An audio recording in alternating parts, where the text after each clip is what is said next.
কি হাউমাউ করে কান্দে। ছেলে মারা যাওয়ার পর কয় আল্লাহ আমার ছেলেটারই দেখলো আর কাউরে দেখলো না। বাবা মারা যাওয়ার পর আমাদের মা বোনরা কয় আল্লাহ আমার বাপেরই দেখলো আর কাউরে দেখলো না। আল্লাহ নবী কয় আল্লাহর উপর এমন অপবাদ দেওয়া বড় অন্যায়। আল্লাহ যখন চাইছে তোমার বাবারে দুনিয়া থেকে নিয়ে গেছে, আল্লাহ চাইছে তোমার সন্তান নিয়ে গেছে, আল্লাহ চেয়েছে তাই তোমার ভাই নিয়ে গেছে। সাবধান, আল্লাহর উপর অপবাদ দেওয়া যাবে না যে আল্লাহ আমার ছেলেটারে দেখলো আর কাউরে দেখলো না। এটা মারাত্মক অন্যায় কথা। পয়গম্বর বলেন, মা বোনরা কয়নি এগুলা? আল্লাহ নবী বলেন এই নারীরা মরণের পর তাদের ঠিকানাও জাহান্নাম। এই অন্যায়টা মা বোনরা করে এমন না, আমাদের পুরুষরাও করে। আমাদের সামনে এখন যিনি উপস্থিত, আমি ওনাকে কেন্দ্র করে বলবো, আপনার মাধ্যমে এলাকার মধ্যে আমি একটা লেখার পরিবর্তন চাই। আমরা অনেক নেতারা মারা গেলে এবার পোস্টারের মধ্যে লিখি অমুক নেতার অকাল মৃত্যুতে আমরা শোকাহত, অমুক নেতার অকাল মৃত্যুতে আমরা শোকাহত, অমুক আলেমের অকাল মৃত্যুতে আমরা শোকাহত। এই যে অকাল শব্দটা লিখলেন, অকাল মানে হলো আল্লাহ এই কালে তার মৃত্যুটা দেওয়া ঠিক হয় নাই, মানে 10 দিন পরে হইলে ভালো হয়। অকালে কারো মরণ হয় না, কালেই প্রত্যেকটা মানুষের মরণ হয়, অকালে কারো মরণ হয় না। আওয়াজ দিয়ে বলেন অকালে কারো মরণ হয়? তাহলে অমুকের অকাল মৃত্যুতে আমরা শোকাহত। আমি ওনার মাধ্যমে চাবো এই এলাকার মধ্যে এই লেখাটা বন্ধ হবে, অকাল লেখাটা বন্ধ হবে। আর অকালে কারো মৃত্যু হয় না, কালেই মৃত্যু হয়। অকাল লেখলেই শিরিক করলাম। অকালে কারো কি হয় না? মৃত্যু হয় না। তাহলে অমুকের অকাল মৃত্যুতে আমরা শোকাহত, এই লেখাটা আমি ওনাকে বলবো, উনি চাইলে এটা বন্ধ হবে। এই জন্য কোন জায়গায় যদি এই লেখাটা হয়, উনি গিয়ে প্রথম প্রতিবাদ করবে, ভাই অকাল লেখবা না, অকালে কারো মরণ হয় না, আল্লাহ চাইছে মরণ হয়েছে, কালেই প্রত্যেকের মরণ হয়। 8 নাম্বার, আল্লাহ নবী বলেন আল মুতাবাররিজা, যেই নারী জাহিলি যুগের মতো রাস্তায় চলে, ওই নারী মরণের পর তাদের ঠিকানা জাহান্নাম। পয়গম্বর বলেন নিসাউন কাসিয়াতুন আরিয়াত, এমন কিছু নারী আছে যেই নারীরা পোশাক পরার পরেও তারা উলঙ্গ।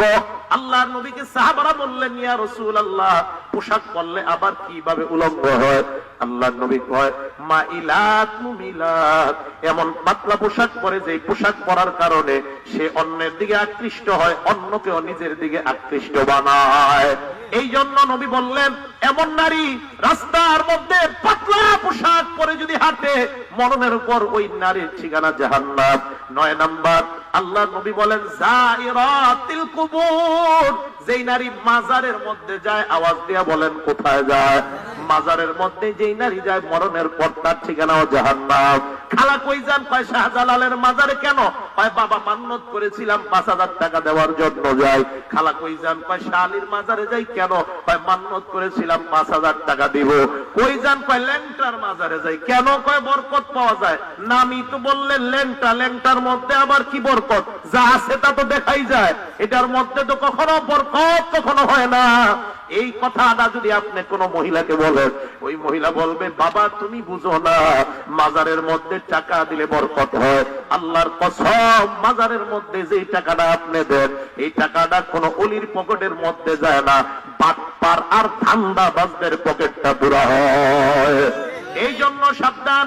পয়গম্বর বলেন যে নারী মাজারের মধ্যে যায়, মরণের পর ওই নারীর ঠিকানা জাহান্নাম। তাহলে হুজুর নারীরা কোথায় যাবে? কোথায়? আবার নারীদেরকে মাদ্রাসার মধ্যে পাঠায় দেন, যেই জায়গায় কোরআনের শিক্ষা দেওয়া হয়, হাদিসের শিক্ষা দেওয়া হয়।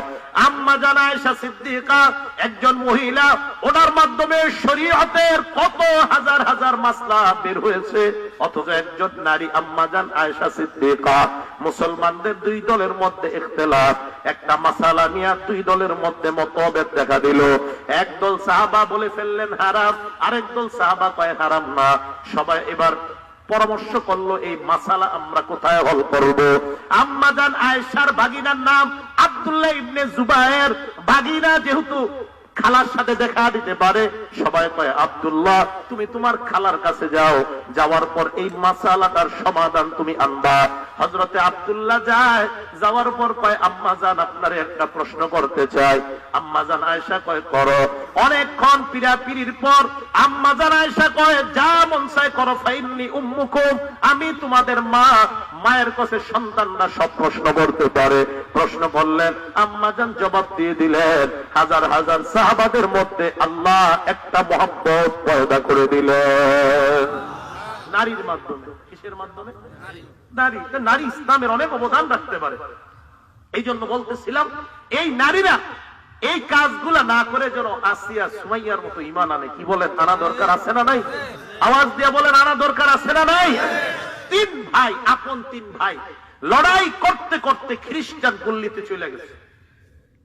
খ্রিস্টান পল্লীতে যাওয়ার পর খ্রিস্টান বাচ্চার কানে সংবাদ যায়, বাচ্চা আমাদের এলাকায় আপন মুসলমান তিনটা ভাই আসছে। এই কথা শোনার পর বাচ্চা কয় আহদিরুহুম, তাদেরকে আমার সামনে আনো। আপন তিনটা ভাই বাচ্চার সামনে নেওয়া হয়। বাচ্চা ডাক দিয়ে কয় মান আনতুম, তোমরা কারা? মুসলমান তিনজন জবাব দেয় নাহনু মুসলিমুন, আমরা মুসলমান। বাচ্চা কয় কেন সিজদা করলা না?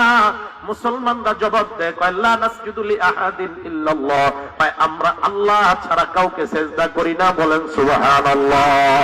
বাচ্চা কয় এত বড় সাহস! বিশাল বড় একটা ডেক আনা হয়, ডেকের মধ্যে তেল দেওয়া হয়, তেলগুলা অনেকক্ষণ উত্তপ্ত করা হয়। বিশাল ডেকের মধ্যে তেল জ্বালানোর পর বাদশা বড় ভাইটারে ডাক দিয়ে কয় এখন তোমাদেরকে একজন একজন করে তেলের মধ্যে পোড়ানো হবে। তিন ভাই জবাব দেয়, বাদশা আমাদেরকে মৃত্যুর ভয় দেখাইবেন না, কারণ মুসলমান মৃত্যুটারে নিজের জন্য হাদিয়া মনে করে। সুবহানাল্লাহ। মুসলমান মৃত্যুকে কখনো ভয় পায় না, মুসলমান মৃত্যুকে আলিঙ্গন করে।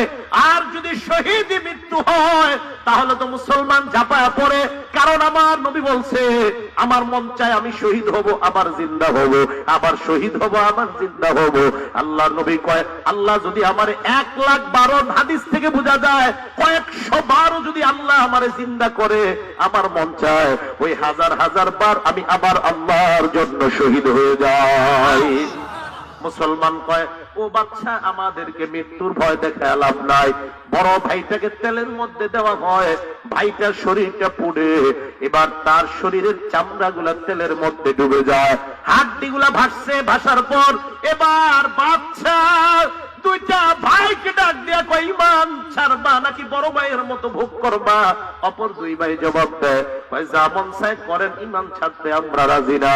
দ্বিতীয় ভাইটাকে তেলের মধ্যে জ্বালায়, এবার তৃতীয় ভাইয়ের দিকে তাকায়, ডাক দিয়ে কয় ঈমান ছাড়বা নাকি তোমারও তাদের মতো অবস্থা হবে? বাদশা ছোট ভাইয়ের দিকে ভালো করে তাকায়, তাকায় দেখে ভাইটার চোখ দিয়া টপ টপ করে চোখের পানি পড়তেছে। বাদশা ডাক দিয়ে কয় এ যুবক লাআল্লাকা তুরিদু আন তাতরুকাল ঈমান, মনে হয় তুমি ঈমান ছাড়তে রাজি আছো, না হয় তুমি কেন কান্না করতেছো? যুবক ডাক দিয়ে কয় বাদশা কেন আপনার কাছে মনে হয় আমি ঈমানটা ছাড়তে চাই? কয় ঈমান যদি ছাড়তে না চাও তাহলে তুমি কেন কান্না করতেছো? যুবক জবাব দেয় বাদশা আপনার মনে হইছে আমি মৃত্যুর ভয়ে কান্না করি না, না আমাকে আপনি যদি তেলের মধ্যে পুরান তাহলে আমরা আপন তিনটা ভাই আল্লাহর জন্য শহীদ হয়ে গেলাম।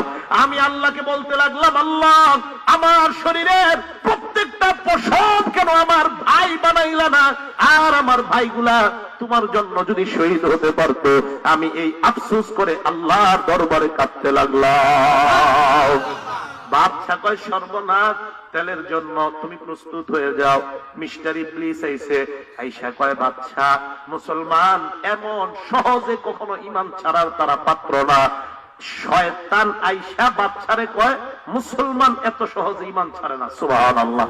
আমাদের ঈমানের সাক্ষী ইবলিস ওদের। ইবলিস ডাক দিয়ে কয় বাদশা এই যুবকের ঈমান যদি তুমি কমাইতে চাও একটা ঘরের মধ্যে যুবককে ঢুকায় দাও, এলাকার সবচেয়ে সুন্দরী মেয়েটাকে ঢুকায় দাও। বাদশা কয় এটার ফায়দা কি? কয় যুবকের ঈমানটা দিন দিন কমতে থাকবে। বাদশা বলে কয়দিন রাখবো? কয় 40 দিন রাখবা। কয় 40 কেন? বাদশারে এবার ইবলিস কয় 40-এর একটা ফায়দা আছে।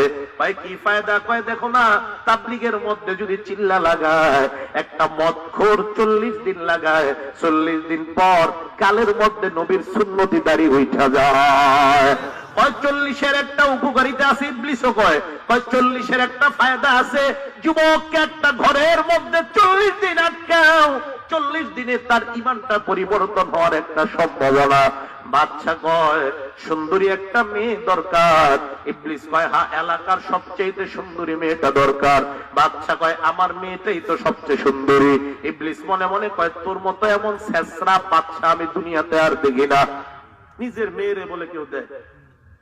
একটা ঘরের মধ্যে যুবককে ঢুকায়, 40 দিন কেটে যায়, 40 দিন পর মেয়েটা বের হয়। বাচ্চা ডাক দিয়ে কয় মা কি খবর? যুবকের ঈমান কতটুকু পরিবর্তন করতে পারলা? এবার মেয়েটা জবাব দেয় আব্বা 40 দিন আমি কোন মানুষের সাথে কাটাইলাম নাকি আল্লাহর ফেরেশতা আমি বুঝতে পারলাম না। বাদশা বলে তুমি কি শ্বাস সজ্জা করে যুবকের সামনে যাও নাই? মেয়েটা কয় আব্বা আমি প্রতিনিয়ত শ্বাস সজ্জা করে যুবকের সামনে যাইতাম। যাওয়ার পর যখন আমি দাঁড়াইতাম আমি দেখতাম যুবক আল্লাহু আকবার বলে এইভাবে নামাজের মধ্যে দাঁড়া যায়, 2 রাকাত নামাজে সারাটা রাত কাটা দেয়। বাদশা বলে তুমি কি 3 বেলা খাবার নিয়ে যাও নাই? মেয়েটা কয় আব্বা এটা তো আশ্চর্য কথা। কয় কি? আমি 3 বেলা খাবার নিয়ে যাইতাম, যাওয়ার পর আমি দেখতাম কে যেন আমার আগে যুবকের সামনে খাবার রেখে যায়।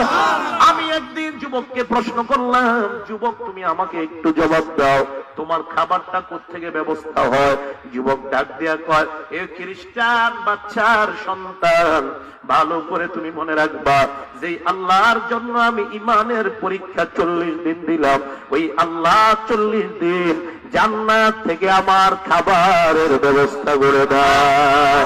আল্লাহ কয় আমিনু কামা আমানান নাস, ঈমান আনো। এই মানুষের ঈমান গুলার দিকে তাকাও, আওয়াজ দিয়া বলেন এমন ঈমান আনতে আমরা রাজি আছি কিনা? সবাই রাজি আছি? সবাই রাজি আছি তো ইনশাআল্লাহ? আল্লাহ পাক রব্বুল আলামিন ঈমান এবং আমল উভয়টার জন্য আমরা অর্জন করতে পারি। আল্লাহ আমাদেরকে তৌফিক দান করেন। মেহেরবানি করে আমি আপনাদেরকে একটা কথা বলবো, রাখবেন? রাখবেন তো? সবাই হাত তুলে দেখান রাখবেন। কেউ উঠবেন না, মেহেরবানি করে কেউ উঠবেন না। আমাদের মাঝে একজন সম্মানিত ব্যক্তি উপস্থিত হয়েছেন, ইনশাআল্লাহ উনি কথা বলবেন। মাদ্রাসার জন্য উনি কিছু বলবেন ইনশাআল্লাহ, আশাবাদী। এরপর আমরা ইনশাআল্লাহ বলবো, কথা ইনশাআল্লাহ শেষ হয়ে যাবে। আল্লাহ তৌফিক দান করেন। আলহামদুলিল্লাহ।